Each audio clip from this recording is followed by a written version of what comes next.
One missing poster, 41 years, and then the trail reopened. For decades, the story of Renee Isabel Nielsen seemed to exist in two separate places that never fully connected. A teenage girl who disappeared in Phoenix in 1984, and an unidentified victim found weeks later in the same city. Then, in 2025, those two threads were finally tied together. Officials reported that DNA analysis had confirmed the unidentified remains as those of Renee Nilsson, a 14-year-old girl who had vanished after leaving home to go swimming. A case that had sat in silence for generations was suddenly back in public view. No longer only a missing person story, and no longer only an unidentified person case. It became both. And because of that, it became something even more difficult, an active homicide investigation with a name restored, but with the central questions still unanswered. What makes Renee's case so unsettling is not only the length of time, it is the contradiction at its center. Renee Isabel Nielsen disappeared in May 1984. Partial remains of an adolescent girl were found in Phoenix in June 1984.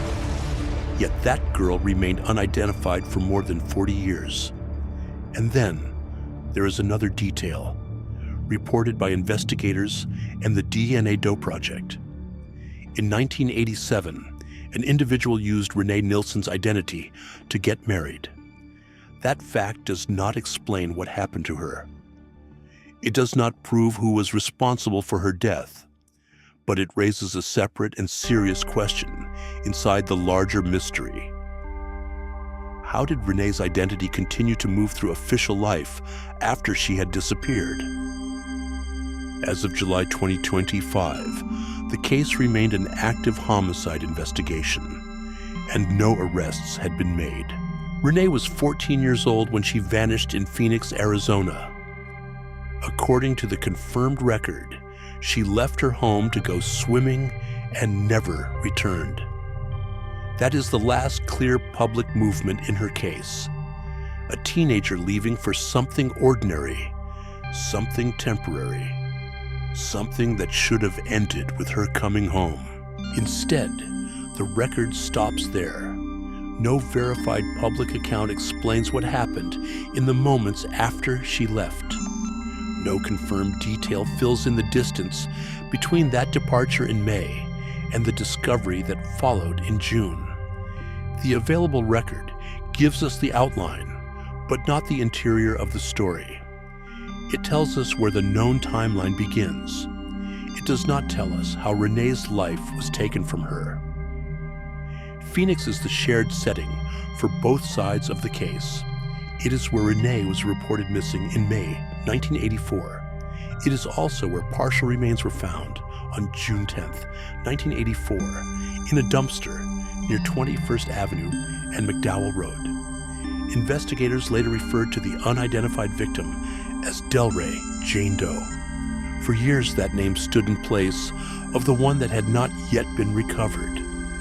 Delray Jane Doe was a placeholder for an adolescent girl whose identity was unknown to the public, while Renee Nilsson remained a missing teen whose fate had not been confirmed.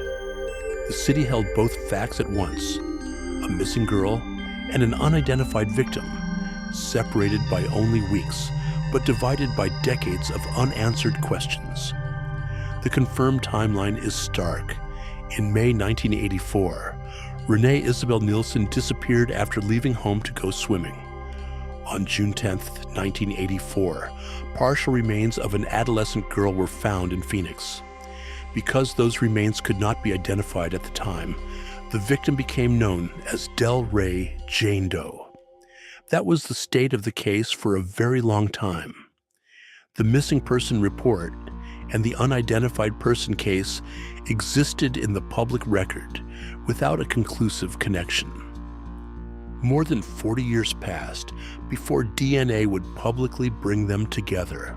The modern turning point came when the Maricopa County Medical Examiner's Office partnered with the DNA Doe Project in 2023. The goal was to develop a DNA profile from the remains. According to the DNA Doe Project, a profile was successfully developed in May 2024. That profile led to familial matches, and those matches ultimately identified the remains as those of Renee Isabel Nielsen. It was a narrow kind of breakthrough, but in a cold case, narrow breakthroughs can change everything. The DNA work did not explain the circumstances of Renee's death. It did not identify a suspect. It did not answer what happened after she left home. What it did was restore identity. An unidentified adolescent girl became Renee again. That distinction matters. In cold cases, identification can be the first door that opens, but it is not the same as a solution. It gives investigators a name, a missing person history, and a timeline that can be re-examined. It gives the public a way to understand that this was not an abstract file or a forgotten case number. This was a 14-year-old girl who disappeared from her life in 1984. But the scientific identification and the public announcement were not the same moment. According to the reported timeline, the DNA profile was developed in May 2024, and the identification was later announced publicly on July 30th, 2025. That difference is important. A case can change behind the scenes before the public learns that it has changed. By the time Renee's name was announced, the investigation had already moved into a new phase. Still, the public announcement did not mean the case was solved. It meant that one of the oldest questions had been answered. Who was Delray Jane Doe? The answer was Renee Isabel Nielsen. But the criminal question remained open. Who killed Renee? How did she end up as the unidentified victim found in June 1984? And what, if anything, can still be recovered from a case that spent more than 4 decades without her name attached to it? Those questions are now part of the active investigation. They should not be treated as proof against any person. No arrests had been made as of July 2025, and the public record does not identify a charged defendant.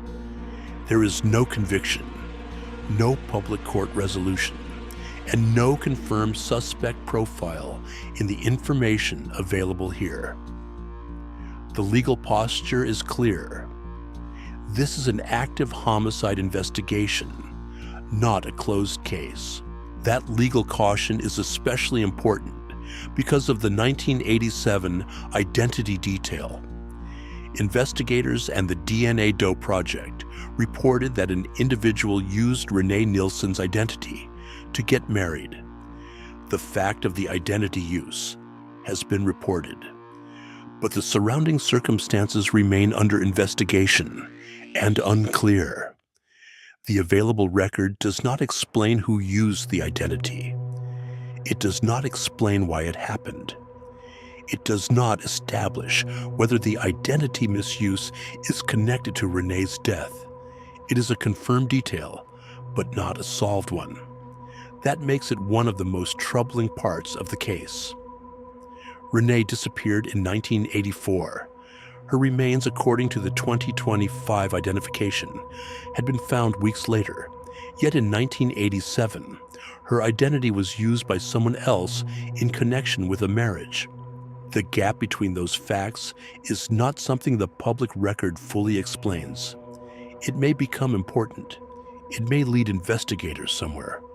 Or it may remain a separate, unanswered event connected only by the misuse of her name. At this stage, the careful wording matters. The identity use raises questions. It does not by itself answer them. By 2025, officials were no longer speaking only about an unidentified teen from a 1984 recovery site. They were speaking about Renee Isabel Nielsen, a named victim in an active homicide investigation. That shift carries emotional weight and investigative weight, but it has limits. A name is not an arrest, A reopened case is not a conviction. A DNA identification is not a complete account of what happened. What it does provide is a starting point that investigators did not have before, at least not in the public record. A confirmed connection between the missing 14-year-old and the unidentified remains found in Phoenix. From there, the case can be examined differently. The timeline can be reviewed with Renee's name attached. The 1987 identity issue can be evaluated with greater clarity. Any surviving records, leads, or public tips can be considered in light of the confirmed identification. But the unanswered space remains large. The edges of the timeline are clear. Renee disappeared in May 1984. Partial remains were found on June 10, 1984. A DNA profile was developed in May through 2024. The identification was publicly announced on July 30, 2025. Between those points, the public record is limited. We do not have a verified public account of Renee's final hours. We do not have a confirmed explanation for why the identification took so long. We do not have a public resolution of the 1987 identity use event. And we do not have an arrest. Those absences are not theories. They are boundaries. They tell us where the confirmed record ends. In a case this old, it can be tempting to treat every unanswered question as if it points in a single direction. But unanswered questions do not prove guilt. They do not replace evidence. They simply show where the investigation still has work to do. What can be said is that the identification changed the case in a profound way. For more than 40 years, Delray Jane Doe did not have her name in the public record. In 2025, that changed. Renee Isabel Nielsen was no longer only a missing teenager from 1984. She was also the identified victim in a homicide investigation that had waited decades for science to make the connection. And that is where the case stands now, no longer nameless, but not yet resolved. The final question is not only why the identification took 41 years. It is what happened during the years when the answer existed somewhere out of reach. How did a 14-year-old girl leave home to go swimming, disappear, and remain publicly disconnected from remains found in the same city weeks later? How did her identity surface again in 1987? And what evidence, if any, can still lead investigators toward the person responsible? Those are the questions that define Renee Nielsen's case now. The name has been restored. The file has been reopened in public view. But the truth of what happened to her has not yet been fully told. What remains is the space between the known dates, between the day Renee left home, the day the unidentified victim was found, and the day DNA finally returned her name. In that space are the missing answers, the unresolved legal questions, and the hope that a 41-year gap may still be narrowed by one more breakthrough. Follow Whispered Cases for a new case every week. Subscribe so you never miss one.